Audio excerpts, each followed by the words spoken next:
ओम शांति। 17 फरवरी 2022। अभी सुनेंगे प्यारे प्यारे मीठे मीठे शिव बाबा की विस्तार से मुरली।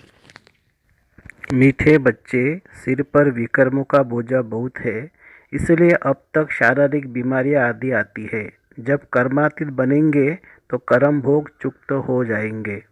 प्रश्न, सभी का अटेंशन खिंचवाने के लिए इस यूनिवर्सिटी का कौन सा नाम होना चाहिए? उत्तर, सच्चा सच्चा ज्ञान विज्ञान भवन, पांडव भवन। ज्ञान अर्थात नॉलेज से वेल्थ और विज्ञान अर्थात योग से हेल्थ मिलती है। सो भी 21 जन्मों के लिए तुम बच्चों को मनुष्य की मुक्ति जीवन मुक्ति देने के लिए ज्ञान विज्ञान की प्रदर्शनी लगानी चाहिए। ज्ञान विज्ञान नाम से सबका अटेंशन जाएगा। गीत है हमारे तीर्थ न्यारे है। ओम शांति। इस एक गीत में लाइन आती है, चारों तरफ लगाए फेरे, फिर भी रहे हरदम अकेले। तीर्थों पर मनुष्य चारों धाम का फेरा लगाते हैं। अब उनका फेरा क्यों लगाते हैं? ये चक्र का फेरा है। सत्युग त्रेता आदि यह फेरा है। जिनका बाप को याद करो, जितना बाप को याद करेंगे, चक्र को फिराएंगे, उतना ही विकर्म विनाश होंगे। तो बाबा को बहुत याद करना पड़े, क्योंकि विकर्मों का बोझा सिर पर बहुत है। शारीरिक बीमारियां तो अंत तक चलनी है, कर्म भोग तो अंत तक रहता है। यह निशानी है, जब तक कर्मातीत अवस्था को नहीं पहुंचते हैं तब तक कुछ न कुछ दुख लगता ही रहता है। पिछाड़ी में यह सब खत्म होंगे। अपना मुख्य ज्ञान और योग। दिल्ली में ज्ञान विज्ञान भवन है। सच्चा सच्चा ज्ञान विज्ञान भवन तो यह है। ज्ञान माना नॉलेज, जीवन मुक्ति। विज्ञान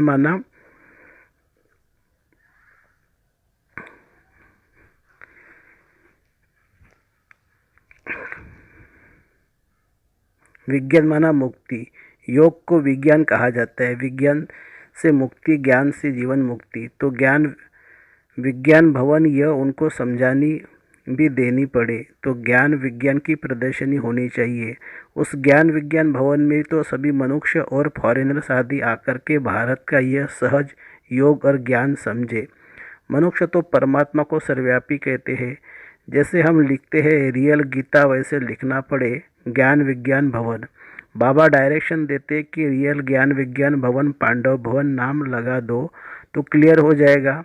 फिर साथ में यह भी लिखो कि ज्ञान से जीवन मुक्ति, एवर हेल्दी, और विज्ञान अथवा योग से एवर हेल्दी कैसे बनते हैं, सो आकर समझो। जब समझेंगे तब कहेंगे बरोबर प्रैक्टिकल में देवी देवता पद सुख शांति का मिल रहा है। एक को समझाने की बात नहीं है। इस पर प्रदर्शनी मेला करो तो हजारों आकर समझेंगे। बाबा युक्ति बताते हैं, झट कपड़े पर प्रिंट किया और लगा दिया। कुछ भी बनाने में देरी नहीं लगती है। चित्र हमारे बहुत अच्छे हैं। कोई भी देशी चाहे विदेशी आकर समझे। बाबा कहते सृष्टि चक्र का चित्र बहुत बड़ा बनाना चाहिए। उसके बाजू में फिर विराट रूप के चित्र है। ऊपर में चोटी। सिर्फ शिव नहीं, त्रिमूर्ति जरूर हो, क्योंकि सिद्ध करना है ब्रह्मा द्वारा स्थापना। यह ब्राह्मण ही पुनर्जन्म में आने वाले हैं। ब्राह्मण सो देवता, देवता सो क्षत्रिय। यह अच्छा चित्र बनाकर बाजू में रखना चाहिए तो समझाने में सहज हो जाए। इस ज्ञान योग से स्वर्ग कैसे बनता है, ये ब्राह्मण एडाप्टेड है। प्रजापिता ब्रह्मा द्वारा ब्राह्मण रचे हैं। समझाने की बड़ी युक्ति चाहिए। सबको निमंत्रण भेजना चाहिए। चित्रों पर समझाना तो बहुत सहज है। परमपिता परमात्मा द्वारा राजयोग सिख नई राजधानी स्थापन हो रही है। यह ब्रह्मा कुमार कुमारियाँ कोटों में कोई बनते हैं, उनमें भी आश्चर्यवंत सुनंती कथनती भागंती हो जाते हैं। यहाँ गरीब भी है तो साहूकार भी है, तो बीच वाले भी है। साहूकार जल्दी नहीं उठ सकते। बाबा ने तो समझा दिया है कि ज्ञान यज्ञ में अनेक प्रकार के विघ्न तो पड़ेंगे, बहुत अत्याचार होंगे। कामेशु क्रोधेशु है ना, विष न मिलने के कारण मारते हैं। कन्याओं को शादी के लिए बहुत मारते हैं। बाबा तो कहते हैं जो श्रीमत पर चलेंगे वो श्रेष्ठाचारी बनेंगे। बाबा आते ये पतित भ्रष्टाचारी दुनिया में। इस रावण राज्य में पहले काम माँ शत्रु है। श्रेष्ठाचारी राज्य को श्रेष्ठाचारी राज्यों को तो कहा जाता है संपूर्ण निर्विकारी, उनमें विकार होता ही नहीं है। तब यह प्रश्न भी उठ नहीं सकता कि वह पैदाइश कैसी होंगी। अरे राम राज्य में विष होता ही नहीं है, यह तो रावण राज्य है, तब तो रावण को जलाते हैं। इस समय श्रेष्ठाचारी कोई हो न सके। श्रेष्ठाचारी बनना एक परमपिता परमात्मा का ही काम है। स्वर्ग तो है ही वाइसलेस वर्ल्ड, वह विष होता ही नहीं है, क्योंकि रावण राज्य ही नहीं है। अभी तुम राज्य लेते हो योग बल से, रावण का खात्मा अब होना ही है। अभी है संगम, अभी तुम संपूर्ण बन रहे हो। सतयुग की अब आदि होती है, तब वहाँ एक भी विकारी हो न सके। संगम पर दोनों है ना, मैला भी पानी और सफ़ेद पानी।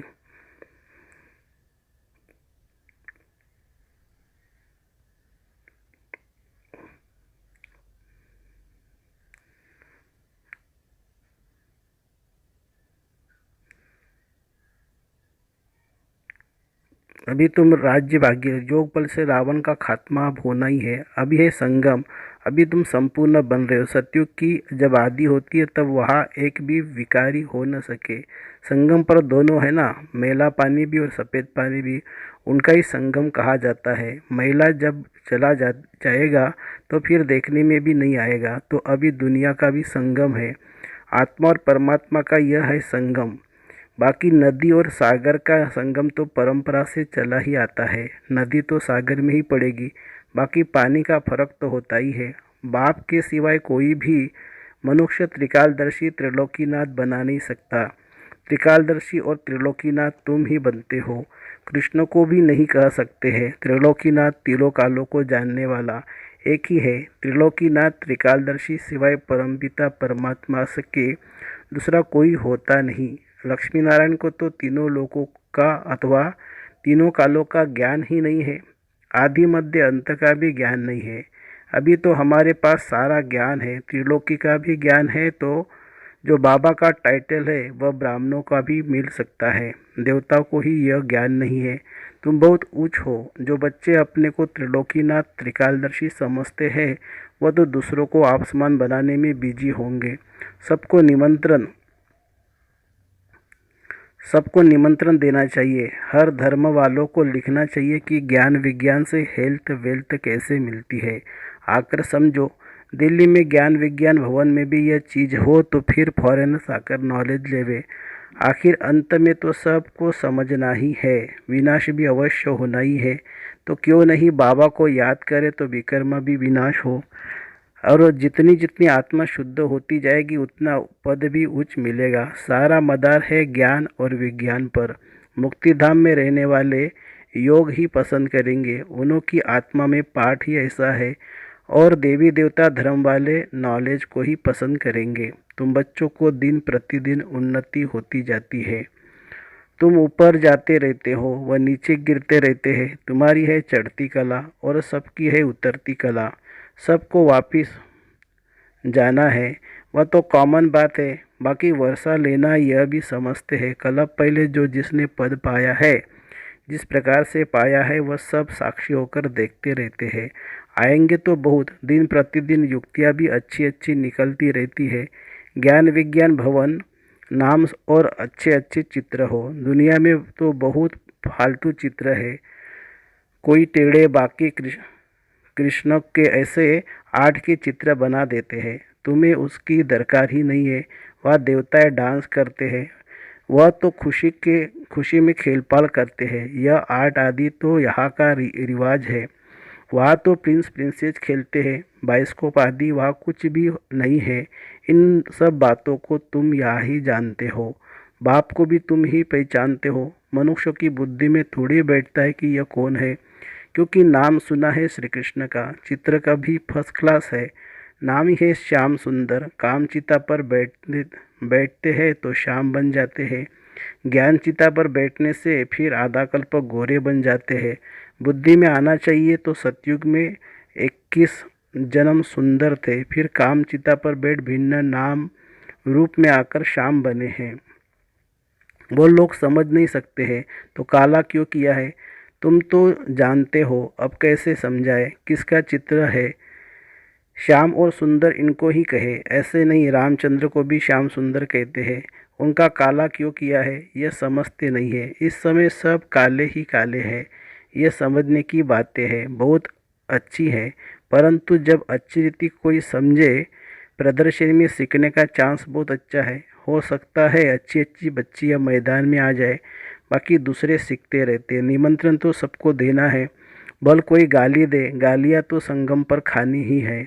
अच्छा, मीठे मीठे सिक्के लदे बच्चों प्रति माता पिता बाप दादा का याद प्यार और गुड मॉर्निंग। रूहानी बाप की रूहानी बच्चों को नमस्ते। हम रूहानी बच्चों की रूहानी माता पिता बाप दादा को याद प्यार और नमस्ते बाबा नमस्ते। धारणा के लिए मुख्य सार, श्रीमत पर चलकर श्रेष्ठाचारी बनना है। काम महाशत्रु पर विजयी बन संपूर्ण निर्विकारी बनना है। अत्याचारों से डरना नहीं है। दूसरी पॉइंट, योग बल से आत्मा को शुद्ध बनाना है। त्रिकालदर्शी त्रिलोकीनाथ बन दूसरों को आप समान बनाने की सेवा में बिजी रहना है। सब धर्म वालों को संदेश जरूर देना है। वरदान, स्नेह के रिटर्न में स्वयं को टर्न करने वाले सच्चे स्नेही सो समान भव। बाप का बच्चों से अति स्नेह है, इसलिए स्नेही की कमी देखे नहीं सकते। बाप बच्चों को अपने समान संपन्न और संपूर्ण देखना चाहते हैं। ऐसे आप बच्चे भी कहते हो कि बाबा को हम स्नेह का रिटर्न क्या दें, तो बाप बच्चों से यही रिटर्न चाहते हैं कि स्वयं को टर्न कर लो, स्नेह में कमजोरियों का त्याग कर दो। भक्त तो सिर उतार कर रखने के लिए तैयार हो जाते हैं, तो आप शरीर का सिर नहीं उतारो, लेकिन रावण का सिर उतार दो। थोड़ा भी कमजोरी का सिर नहीं रखो। स्लोगन है, हर कर्म करते साक्षीपन की सीट पर रहो तो बाप आपका साथी बन जाएगा। हर कर्म करते साक्षीपन की सीट पर रहो तो बाप आपका साथी बन जाएगा। मातेश्वरी जी के अनमोल महावाक्य। संपूर्ण पुरुषार्थ की सिद्धि, 21 जन्म सुख की प्रारब्ध।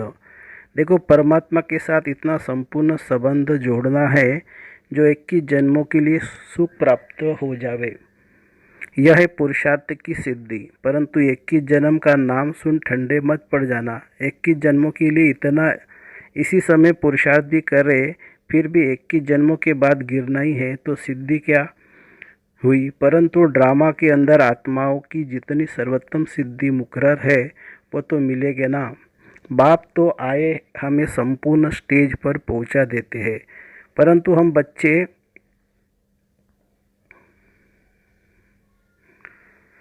हम बच्चे बाबा को भूल जाते हैं तो संपूर्ण जरूर गिरेंगे। इसमें बाप का कोई दोष नहीं है।